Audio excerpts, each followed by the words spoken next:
Hitabo. Karon daghan ang nahimong inahan apan dili asawa. Daghan usab ang nahimong amahan apan dili bana tungod kay anay uban nga wala nangako sa iyang responsibilidad isip inahan o amahan. Unsay hagit kini kanato isip simbahan, kauban o kapamilya niining nagatumaw nga kahimtang. Pasagdan na lang ba nato kini? Unsay kaugmaon sa mga bata nga bunga sa ilang walay klarong relasyon? Siyusi, nasayod kanili ang anak ang isabang ni Maria. Apan, nangamahan siya aron mahatagan og ngalan ang bata.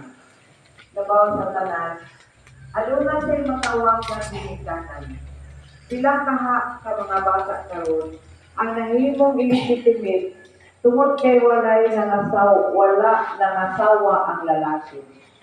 Pila ka mga bata na lain-lain ang amahan o inahan tungod kay nagkabulag. Dili magkauyon o kaha, dili mo tubag sa responsibilidad. Siyempre ang larawan sa usang ka responsabling lalaki nga mitugay usab sa kaugalingon o giangkot ang responsibilidad nga mahimong amahan ni Jesus bisan kini wala kagikan sa iyang kaugalingon. Siya nahimong katimbang sa plano sa Diyos. Tinuod niya sa sinugdan, adunay pagduha-duha si Jose tungod sa nahitabo ni Maria. O bisan gila siya na mataro, naglaraw siya sa pagpakigulan kay Maria. Busa ang anghel, ipakita kaniya pinaging damgo o gisultihan sa tinuod nga gisabak ni Maria lalang sa Espiritu Santo.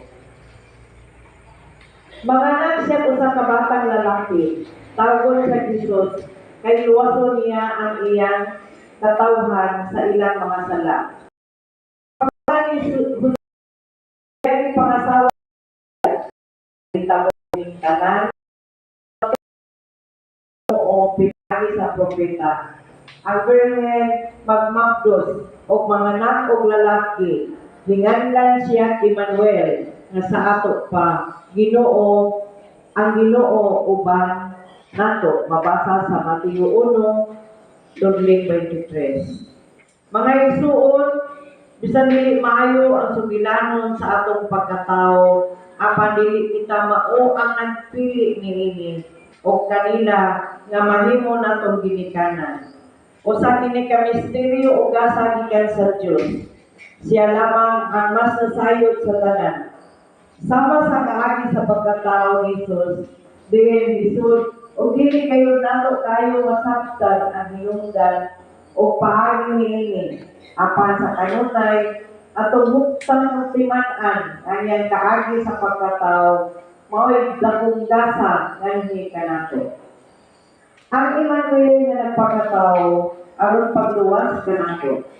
Ang Ginoo nga kanunay nakig-uban na nalipod, nagtabang ug naghatag kasiguro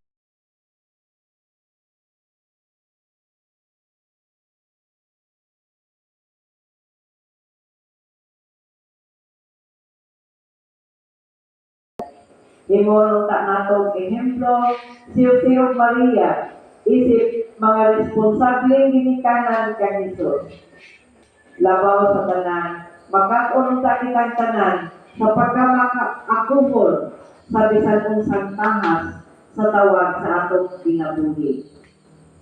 Tinaot pautna.